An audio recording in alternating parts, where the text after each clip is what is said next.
Hello! Bienvenue dans La Pause Enchantée, le podcast qui met une bonne dose de magie dans ton quotidien. Et aujourd'hui, je vous invite, pas à mon mariage, même si j'adorerais, mais plutôt à écouter ce nouvel épisode de podcast sur les mariages Disney.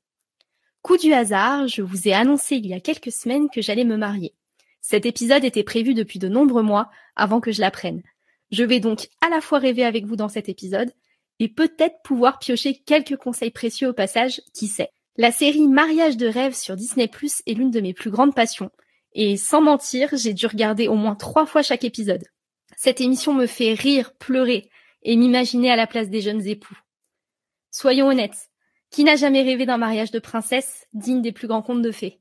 Ce rêve peut devenir une réalité à Disneyland Paris, l'endroit idéal pour se dire oui devant le château de la Belle au bois dormant et faire une entrée royale en carrosse. Alors si, comme moi, vous avez des paillettes dans les yeux lorsque vous entendez mariage et Disney dans la même phrase, nous allons certainement vivre ensemble un moment féerique avec ce podcast. C'est un sujet dont on entend très peu parler et dont je suis fière de pouvoir parler avec vous aujourd'hui. Nous accueillons pour parler de mariage Disney Isabelle, fée en chef à Disneyland Paris, qui va répondre à toutes mes questions sur le sujet. Jingle.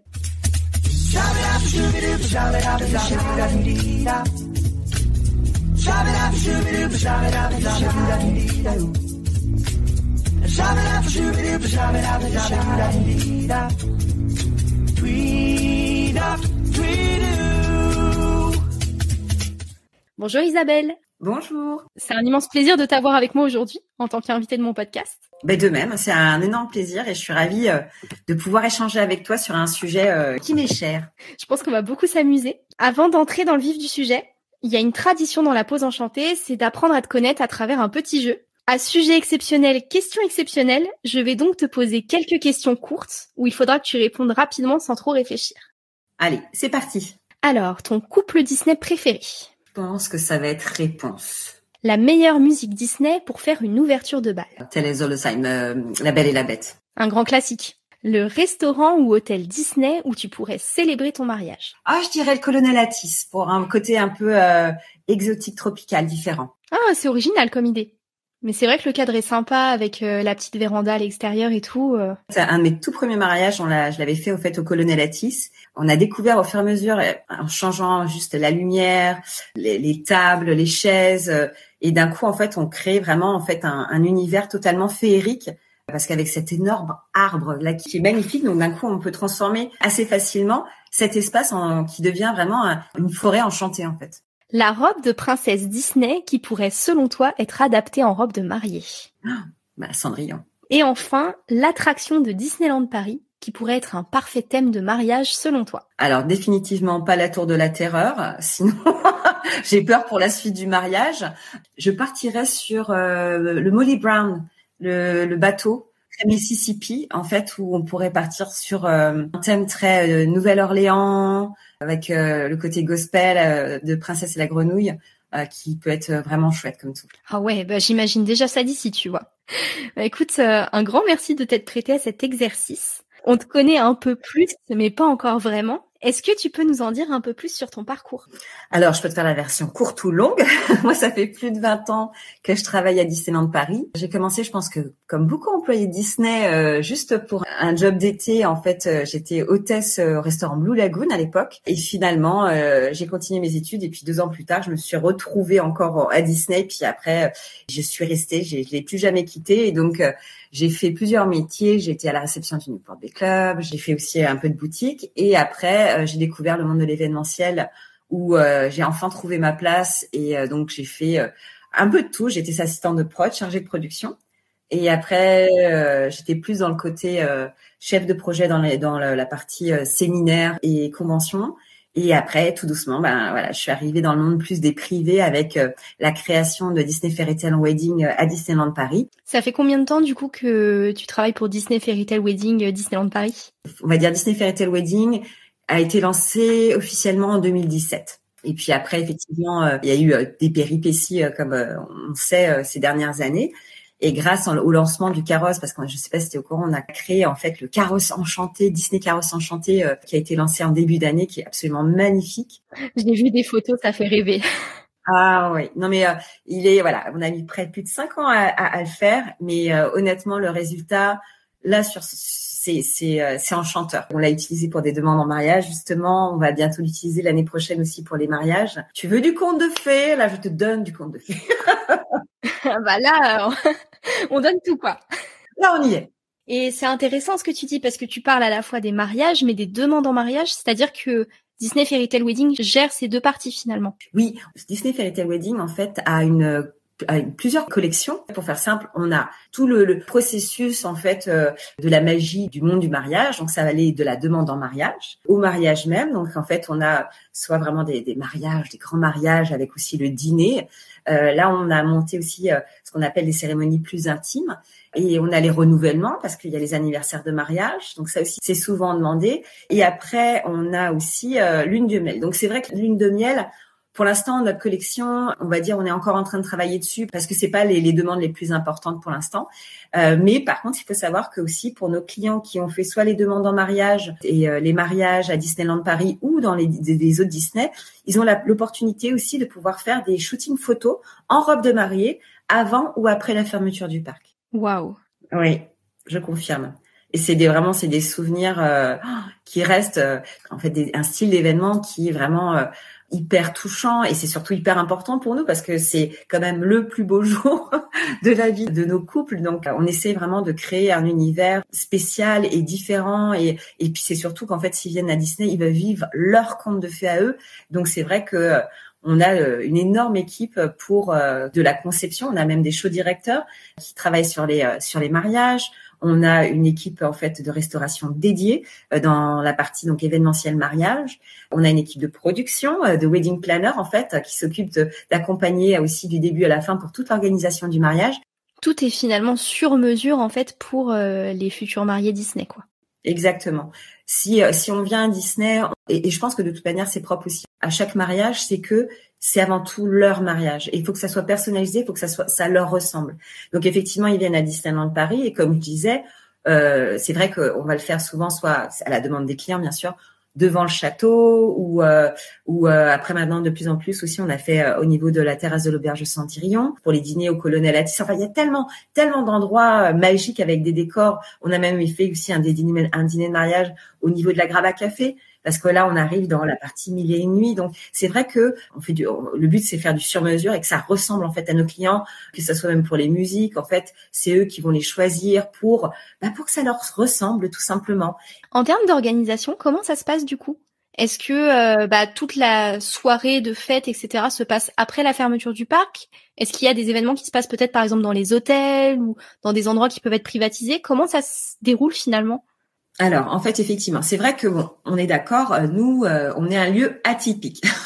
On fait du conte de fées, mais c'est atypique. Donc c'est vrai que avant tout, faut pas l'oublier, c'est un parc d'attractions, il y a des shows, il y a des parades, et nous avant tout, il faut savoir que c'est les clients qui viennent tous les jours. Hein. Tous nos clients à Disneyland Paris sont précieux. Donc c'est vrai qu'en aucun cas on fermerait un endroit pour des clients privés, même pour un mariage. Donc nous on s'adapte tout simplement avec. Donc c'est pour ça que souvent on propose de faire les mariages avant ou après la fermeture du parc, ou bien sûr et bien évidemment par exemple c'est vrai qu'on propose donc avant au Disney Hotel pour l'instant qui va bientôt réouvrir on espère, hein, on l'attend avec impatience. Sinon pour l'instant effectivement on le fait au niveau du Newport Bay Club où souvent on fait la partie cérémonie au niveau de l'embarcadère autour du lac et on fait après le cocktail autour du grand arbre et après on va au niveau faire la partie restauration au niveau en fait du centre de convention où là il y a plein de magnifiques espaces et salles qu'on peut transformer en dîner de mariage. Donc ça, c'est vrai qu'il y a cette possibilité. Maintenant, si on veut rester sur le parc, il y a d'autres possibilités. Par contre, voilà, c'est atypique. Donc c'est vrai que par exemple, là l'année prochaine, on a 2 beaux mariages. C'est souvent on va commencer par le dîner, après on va faire la cérémonie et après on fait l'after party. Mais par contre, on est sur les 12 coups de minuit hein, pour la cérémonie. Là, on est sur du thème Cendrillon à gogo. Donc c'est vrai, tout dépend les horaires de fermeture du parc et nous on s'adapte. Voilà ce qu'on peut faire. Après, c'est juste penser différemment. C'est une nouvelle organisation. Exactement. Après, bien sûr, on a si c'est des plus petits mariages, on a la possibilité de le faire. C'est ce que je disais, surtout en été, hein, parce qu'en hiver c'est un peu plus délicat. Mais au niveau de l'auberge de Cendrillon sur la terrasse, et avec le puits qui est absolument adorable. Là, on voit le château sur le côté droit. Et c'est vrai que là, on peut aller jusqu'à de 10 à 15 personnes. Et donc, on peut faire toute la cérémonie même l'après-midi. Après, on peut faire un cocktail champagne avec le gâteau. Et soit, effectivement, nos clients disent, bah non, moi, ça va. Et puis après, on va aller dans le parc, on va s'amuser, ok. Ou sinon, effectivement, on va leur organiser le soir, en fait, un dîner de mariage. Donc, voilà, il y a un moment de relaxation, on va dire, pour les invités. Les mariés peuvent rentrer à l'hôtel se reposer. Et après, on organise soit l'hôtel, soit sur le parc avec, en fait, on utilise les restaurants qui sont déjà fermés. On va les rouvrir et on va les privatiser que pour eux, et on va créer, voilà, et selon le thème. Et ce qui est génial, c'est que voilà, on utilise à chaque fois en fait les thèmes de chaque restaurant, que ça soit comme je disais, ou même le Waltz qui est fermé en fait le soir. Donc là, on va le réouvrir et on va pouvoir faire un thème, soit sur le thème un peu jazz ou parisien ou pourquoi pas princesse. Parce qu'effectivement, comme chaque salle en fait a un thème différent, c'est comme je disais, c'est une cour de récréation où tous les décors et toutes les envies sont possibles. C'est vrai que le waltz, pour le coup, c'est un vrai terrain de jeu. Tu peux vraiment t'amuser à faire plein de thèmes différents. Enfin, tout est possible, quoi. Exactement. Et alors, je t'ai présenté en tant que fée en chef. Combien vous êtes à travailler sur ce service? On est les 3 fées d'Aurore, voilà. Et mais c'est vrai que par rapport, par exemple, si tu compares à Disney Fairy Tale Wedding US, nous on est vraiment la petite sœur. Comme je te disais, ça fait à peu près 5 ans que nous on existe. Il faut savoir que Disney Fairy Tale Wedding, ils sont presque, ça fait 30 ans bientôt, quelque chose comme ça, 25-30 ans. Et donc eux, je crois qu'ils sont une trentaine dans le service. Donc c'est vrai que nous on est vraiment plus taille humaine. Combien de temps est-ce qu'il faut s'y prendre à l'avance pour organiser un mariage à Disneyland Paris? C'est vrai que la plupart de mes demandes sont entre 1 an à 2 ans, même parfois 3, mais en gros c'est entre 1 et 2 ans. Maintenant, par exemple, là, j'ai une cliente, je suis en train de lui monter son mariage en moins de 8 mois. D'accord, sacré programme. Honnêtement, pour un petit mariage, même en 1 mois, je pourrais organiser le mariage parce que si l'endroit est disponible, si notre petit couple sait ce qu'il veut, effectivement, c'est entièrement réalisable. Maintenant, honnêtement, ça arrive rarement et c'est normal en fait. Le jeune couple, et puis là, j'ai entendu que t'allais te marier, félicitations. En effet, merci. Donc il y a tout ce côté effectivement de déjà choisir l'endroit et regarder par rapport au budget et qu'est-ce qu'on a envie et qu'est-ce qu'on voudrait faire et qui on inviterait, ça met combien de personnes. Il y a tellement de choses à penser pour un mariage que effectivement nos couples ont besoin quand même du temps et c'est normal aussi pour pouvoir en fait cibler et organiser parce que bien sûr et c'est normal les couples sont très investis et veulent, même s'ils ont un wedding planner, vraiment faire partie intégrante de l'organisation et c'est absolument logique. Je vais me plonger totalement dans le rôle parce que je suis en plein dedans. Mais voilà, la demande vient d'être faite et je veux organiser mon mariage à Disneyland Paris. Comment ça se passe? Quelles sont les différentes étapes? Comment ça s'organise? La plupart du temps, c'est en fait effectivement déjà tu peux, si tu veux être à Disneyland Paris, tu vas trouver en fait le site sur disneylandparis.com où il y a donc tout un onglet qui va t'expliquer un petit peu les mariages et comment nous contacter. De là, effectivement, tu vas nous contacter, nous va prendre en compte et puis tout simplement, moi, je vais t'appeler ou une de mes petites fées va t'appeler pour éclaircir un petit peu ta demande et pour te faire une proposition le plus adaptée en fait à ton choix. Et de là, donc tu vas recevoir en fait des propositions. Si le budget fonctionne super, on va personnaliser, on va travailler sur le déroulé. Donc après, je t'ai fait des propositions, t'as fait super, je veux devant le château, avant l'ouverture, génial, avec le brunch royal, génial. Donc, on va définir effectivement un peu plus, on va creuser, savoir quel style de gâteau est-ce que tu aimerais, est-ce que tu veux, donc toi, tu vas arriver avec le carrosse, et comment ton futur mari, est-ce qu'il va arriver du château comme un prince avec les trompettes, est-ce qu'il veut quelque chose de plus discret? Donc voilà, on va vraiment travailler sur le contenu de ton mariage. Et de là, moi, je vais créer une base, en fait, un contrat que je vais t'envoyer pour tout simplement optionner les espaces aussi. Ça, c'est hyper important. Donc là, on arrive sur le côté moins glamour, mais logistique, qui est aussi hyper important. Optionner les espaces, c'est-à-dire choisir les différents espaces où auront lieu le mariage, c'est ça? Alors, optionner les espaces, ça veut dire que donc bien sûr en amont, j'ai vu les espaces disponibles. C'est pour ça que les propositions que je vais t'envoyer sont réalisables. Et de là, si tu me dis, c'est bon, oui, je veux par exemple être devant le château et je sais pas le Waltz, eh bien je vais en fait, on a un département où j'envoie ma demande qui va entre guillemets bloquer sur le calendrier et marqué donc le soir du 21 août, c'est pour le mariage d'Aurore. Bim. Donc je sais qu'effectivement il y aura pas d'autres événements qui vont se mettre dessus. Voilà. Et après bien sûr il y a la partie paiement et après toute l'organisation avec l'équipe de wedding planner, de production et de show directeurs aussi en fait qui vont te contacter pour savoir est-ce que tu voudrais une musique précise, qu'est-ce que tu voudrais mettre dans parce que donc c'est un maître de cérémonie qui s'occupe des cérémonies parce qu'il faut savoir qu'elles sont non officielles. C'est vraiment c'est quelque chose de symbolique. Ok, un peu comme une cérémonie laïque. Et exactement. En fait, le tout, c'est c'est vraiment pour, mais de toute façon, comme en France, pour que ça soit officiel, il faut être à la mairie. Donc voilà. Donc nous, il n'y a rien d'officiel. Nous, c'est vraiment en fait le symbolique. Et donc là, en fait, on a un maître de cérémonie. Souvent, en fait, quand c'est sur Main Street, on va dire c'est un peu, il prend le rôle un peu du maire de Main Street, qui va célébrer votre amour. Donc c'est vraiment ça. Mais bien sûr, il y a quand même la phrase est-ce que vous acceptez voilà. Sinon. C'est pas possible comme on fait pour le bisou et la bague, c'est pas possible. Bah oui, quand même. Mais bien sûr, en fait, il y a tous les plus gros symboles les plus importants pour un mariage. Et voilà. Et bien sûr, s'il y a un dîner, comme tout mariage, en fait, nous on va proposer des déjeuners ou des dîners tests, en fait, pour que vous puissiez choisir effectivement si vous aimez ce plat, pas ce plat. Enfin vraiment c'est comme un mariage, on va dire à l'extérieur, sauf qu'effectivement c'est à Disneyland Paris. Vous allez être encore plus encadré, encore plus choyé peut-être, même si je suis sûre qu'à l'extérieur les wedding planners aussi sont incroyables. Et c'est vrai que voilà, c'est encore une autre dimension. C'est une autre façon de vivre la magie en fait. Exactement. Et du coup, ça se gère à la fois en distanciel, j'imagine, par des rendez-vous téléphoniques et aussi en présentiel pour notamment les dégustations. Tout à fait. En fait, vraiment, tout dépend aussi parce que c'est vrai que nos mariages, on a eu un couple qui venait du Mexique, de Belgique, d'Angleterre, des États-Unis, du Canada. Donc c'est vrai que quand c'est possible, bien sûr en présentiel c'est mieux parce que pour nos couples de nous voir en vrai, c'est beaucoup plus simple pour faire confiance à la personne et pour instaurer en fait un climat de confiance. Après, nous c'est vrai que on utilise beaucoup maintenant le côté en fait vidéoconférence au moins comme ça on peut se voir, on va dire.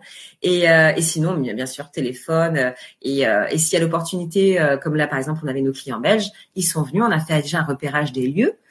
Pour leur dire tout simplement voilà où votre mariage va prendre place. Attention, si jamais il pleut, ça sera sous le château à ce niveau-là. Voilà, on essaie de leur donner tous les assets pour qu'ils puissent se projeter un maximum. Et on parlait justement du fait que beaucoup d'équipes de Disneyland Paris pouvaient être impliquées dans ce genre de projet. Est-ce que on peut imaginer par exemple que les personnages participent aux célébrations ou peut-être une partie plus spectacle, je sais pas, un spectacle sur le château, ce genre de choses. Est-ce que ça se fait aussi? Nos personnages pendant la partie cérémonie n'interviennent pas parce qu'ils sont en train de préparer justement l'accueil au niveau du brunch ou du dîner. Par exemple, un Dark Vador ne peut pas être maître de cérémonie, on me l'a déjà demandé. Ce n'est pas possible. Par contre, totalement au niveau en fait du cocktail ou du déjeuner, Mickey et Minnie seront absolument ravis de venir et célébrer l'amour en fait du jeune couple, bien au contraire. Et ils viennent à chaque fois habillés d'une classe. Je ne vous dis que ça. Par contre, côté spectacle, et justement pour l'année prochaine, on a un amoureux, voilà, un client qui est vraiment amoureux de Disney, et lui en fait, il a toujours rêvé avoir des danseurs qui arrivent du château et en fait la musique éclate, etc. Et ça va être génial parce qu'effectivement, on est en train, sous réserve des indications qu'il nous a données, on est en train de lui concocter un super joli spectacle après la cérémonie. Donc on peut totalement avoir des danseurs et des chanteurs pour, si vous le désirez, bien sûr, agrémenter en fait les mariages. Waouh, ça c'est le rêve de tous les fans Disney, je pense. Alors, je ne te cache pas que je suis une grande fan de l'émission des mariages Disney sur Disney+. Est-ce que tu trouves que l'organisation entre la France et les États-Unis, ou en tout cas la façon dont c'est montré, est différente ou pas? C'est très ressemblant en fait sur justement cette approche, le côté personnalisation et c'est vrai que de toute manière nous on a beaucoup appris quand on a lancé Disney Fairy Tale Wedding Disneyland Paris. Vraiment, en fait, on a été extrêmement accompagnés par les États-Unis et ils ont été d'une bienveillance sans nom. Et ils ont été vraiment des grandes sœurs. Voilà, une grande sœur qui nous donne en fait toutes les directions, les outils, directions à suivre. C'est pour ça qu'effectivement, vraiment, on les a suivis dans ce chemin. Et donc, c'est vrai que là, je regarde, on est vraiment très ressemblants et on s'adapte. Et il y a aussi toujours cette même optique, c'est la bienveillance et créer la magie en fait pour nos couples. Ouais, parce que c'est vrai que sur la version américaine, on peut voir aussi qu'il y a ce côté un peu sur mesure, vraiment une adaptation totale du thème et des choix que peuvent avoir les mariés. Totalement. Maintenant, comme j'ai dit, ils ont encore plus d'expérience que nous et puis ils ont vraiment en fait voilà une énorme équipe qui peut gérer tellement de choses. Mais c'est vrai que justement, je regardais, je me suis dit voilà, on tient la route, et ça c'est chouette.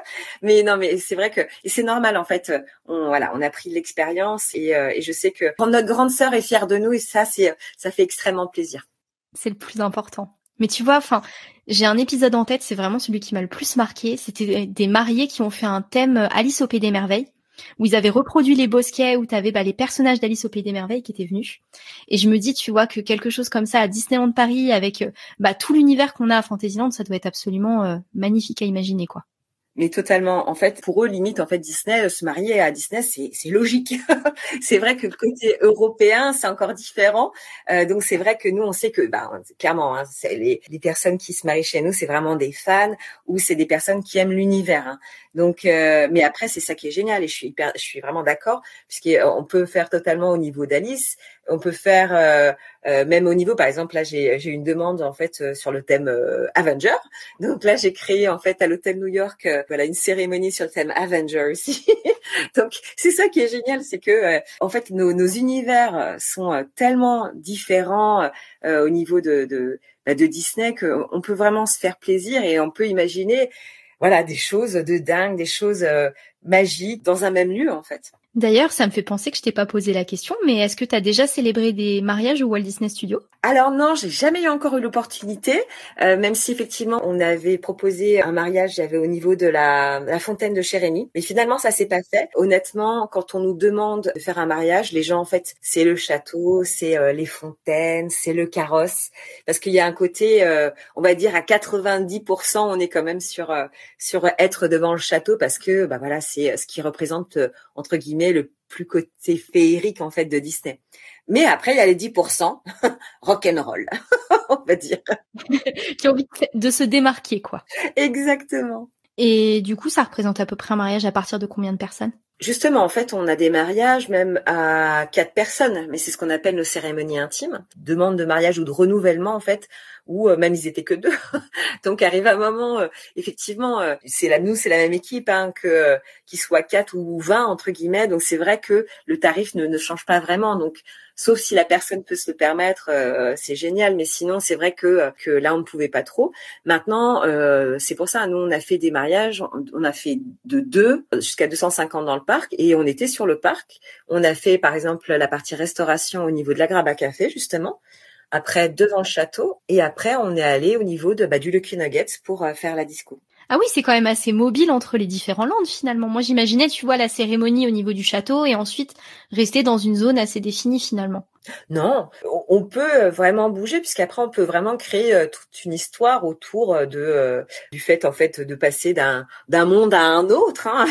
Donc sauf si effectivement là je vais avoir en fait des clients qui vont me dire mais non, moi je veux rester que Alice au Pays des Merveilles. Et on va trouver des solutions. Ou à ce moment-là effectivement peut-être que s'il y a par exemple clairement pour 200 personnes, sauf si à ce moment-là moi justement je vais aller au centre de convention comme font beaucoup les Américains justement en fait ils vont travailler beaucoup dans les centres de convention et recréer les décors en fait dans les centres de convention. Ah oui. Sacré boulot. Comme je disais, comme ils sont beaucoup plus grands, et il y a eu plus, c'est normal, ils ont plein d'années derrière eux, si bien que le monde en fait des mariages aux US est plus étendu. Il y a une chapelle, il y a même un endroit dédié justement pour faire tout ce qui est dîner après de mariage, etc. Hein. Donc on avance, on est différent, mais on est au début d'une très très belle aventure. C'est sûr. Est-ce que tu peux nous donner une fourchette de prix des prestations qui sont proposées ? Alors, pour une demande en mariage, la première demande, on est dans les 9 000 €, 8 500, 9 000. Et après, c'est pour les demandes en mariage. Après, tout dépend. Mais c'est vrai, dans nos collections, on est après jusqu'à 25 000. Et après, tout dépend. Hein. S'il veut les feux d'artifice, on peut aller très très loin. Mais pour les mariages, on va commencer plus vers 20 000 dans ces zones-là. Et après, on peut aller au moins. Après, tout dépend effectivement, mais on est déjà allé jusqu'à des 300 000 et des choses comme ça. Mais pareil, tout dépend en fait les prestations demandées, est-ce qu'ils veulent des spectacles sur mesure, enfin vraiment ça dépend vraiment en fait du désir en fait des clients, de leur budget. Maintenant effectivement on est obligé de mettre un minimum parce que de toute manière, comme je te disais, que ça soit un petit 2 personnes ou 4 personnes, en fait, nous, le niveau de nos prestations et des équipes, en fait, qui vont monter tout ça, sera, entre guillemets, la même. Donc, c'est pour ça. Oui, et puis, enfin, il y a quand même, comme tu le disais, beaucoup de paramètres à prendre en compte. Donc, c'est aussi normal que la fourchette de prix soit très large. On parlait donc du coup de demandes en mariage. Dans Disney Fairy Tale Wedding, on voit qu'elles prennent beaucoup de formes différentes. Qu'est-ce qu'il en est de Disneyland Paris? Alors, de toute manière, celle qui, on va dire, fonctionne le plus, devine où c'est? Ah bah. Devant le château. Donc oui, c'est vrai. Et puis surtout avec le carrosse, là, on a créé justement, en fait, dernièrement, les 12 coups de minuit. Donc, quand ça marche, le Ciné-Parc ferme pas trop tard, j'arrive avec mon thème des 12 coups de minuit. Sinon, c'est après minuit.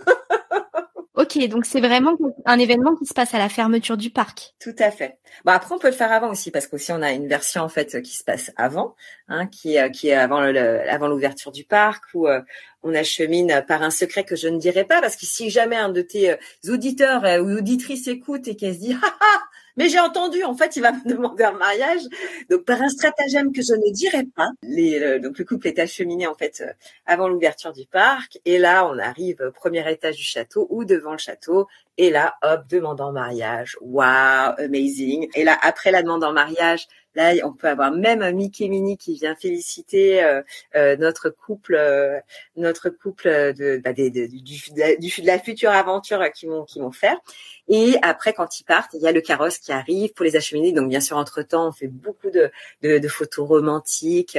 Et ils finissent aussi au niveau du Plaza Garden pour un brunch romantique, tous les deux. Donc, ça, on va dire, c'est vraiment ce qui est le plus demandé. Après, c'est plus effectivement du sur-mesure. Donc, c'est parce que il y a beaucoup de demandes avec les personnages préférés. Donc, ça va être j'adore Stitch. Est-ce que je peux avoir Stitch? Donc, mais tout c'est ça qui est délicat pour nous, c'est qu'effectivement, ils ne peuvent pas participer. Donc, c'est ça qui est délicat, c'est que on sait l'attachement à nos personnages que peut avoir donc nos fans Disney pour les demandes en mariage, mais c'est vrai, on ne peut pas les inclure, mais ils peuvent arriver après. Donc, c'est déjà pas mal.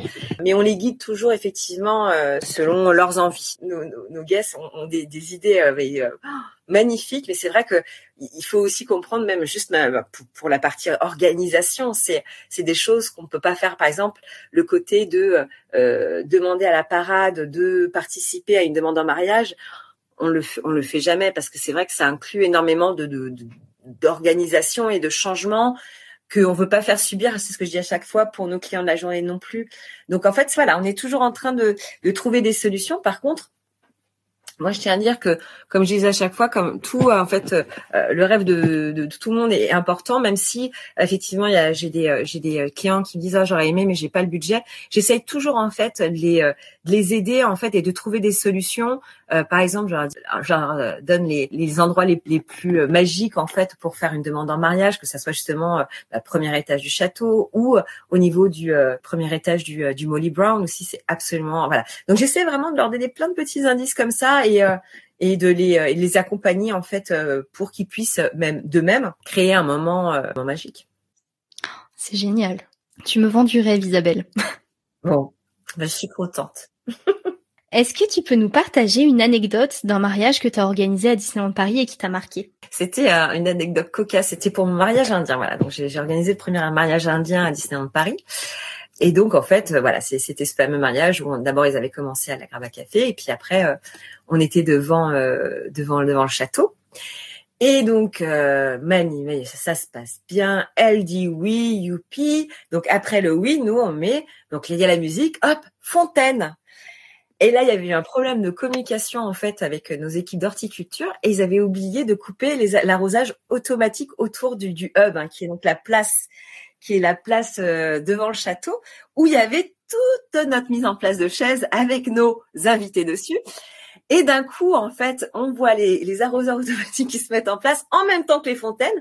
Donc, on était à la fin de la cérémonie, et ils ont cru, en fait, en fait, on faisait un show interactif avec des fontaines autour qui mouillaient un petit peu, mais en fait, ils regardaient ça, ils disaient « Waouh, 360 degrés, oui !» Heureusement, sur ce coup-là, il y a une synchronisation assez totalement imprévue. Donc les derniers rangs s'est levé parce que sinon ils étaient un tout petit peu mouillés. Mais bon, c'est passé ni vu ni connu. Et au contraire, on s'est dit waouh, vraiment un rajout à la magie. Mais bon, c'était vraiment cocasse. Et nous, on était en mode bon, laisse tomber de toute façon. Hein. Voilà. Hein. Mais là, tu sais pas, t'as lancé un nouveau concept. Mais voilà. Donc en fait, mais ça serait bien en fait, par exemple avec l'été qu'on a eu. Je pense que ça aurait été très très apprécié. Je pourrais te demander des milliers d'anecdotes, sache-le.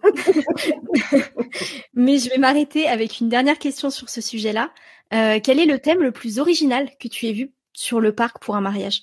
La plus improbable que j'ai eue en fait en mariage, mais finalement pareil, ça s'est pas fait. C'était en fait des clients qui étaient dingues de Jack Sparrow et de Pirates des Caraïbes, et ils voulaient qu'on fasse en fait le mariage sur le Galion et qu'on reproduise à la fin de la cérémonie l'attaque où en fait, je me rappelle plus des noms des personnages, où en fait il y a un combat d'épée et ils s'embrassent, etc. Et ils voulaient ça. Et donc en fait, on était parti avec toute notre équipe de la para, de cascadeurs, pour essayer de leur recréer ça. Parce que ce qu'ils voulaient en fait pour mettre après le grand oui, partir là-dessus. Et mais on n'a pas pu le faire parce qu'ils étaient déjà beaucoup trop nombreux. Mais voilà, ouais, ça c'était le truc plus fou en fait. Mais on a travaillé dessus et on a trouvé ça super sympa. Donc ouais, je pense que c'est vraiment une des anecdotes les plus folles et de demandes en fait plus folles que j'ai eues. Génial. En plus, c'est vrai qu'il y a toute cette zone Pirates des Caraïbes qui peut être exploitable même pour des photos et du coup, j'imagine que tu peux faire beaucoup de choses sur ça. Ouais, c'est pour ça en fait. Ça fait plus de 20 ans, mais chaque fois je découvre des choses et je m'en lasse pas. Bah écoute, je vais terminer avec une toute dernière question. Tu l'as déjà dit ça. Je sais, mais c'est difficile de m'arrêter. Est-ce que tu aurais un ultime conseil pour les futurs mariés qui écouteraient ce podcast? Mon conseil, c'est faites ce que vous avez envie de faire, et puis même si c'est atypique, c'est différent, et c'est parce que ça vous ressemble. Voilà. Merci pour tout. Mais je t'en prie, c'était un plaisir. Plaisir partagé, vraiment. Je pourrais parler de ce sujet pendant des heures, j'imagine que toi aussi. J'ai quelques autres anecdotes aussi. Mais sinon, on va arrêter parce que... me lance pas. C'est tout pour cet épisode de podcast. J'espère qu'il vous aura plu. Si c'est le cas, n'oubliez pas de vous abonner, de noter mon podcast et à recommander le podcast autour de vous, s'il vous plaît. En attendant le prochain épisode, prenez soin de vous. À très bientôt.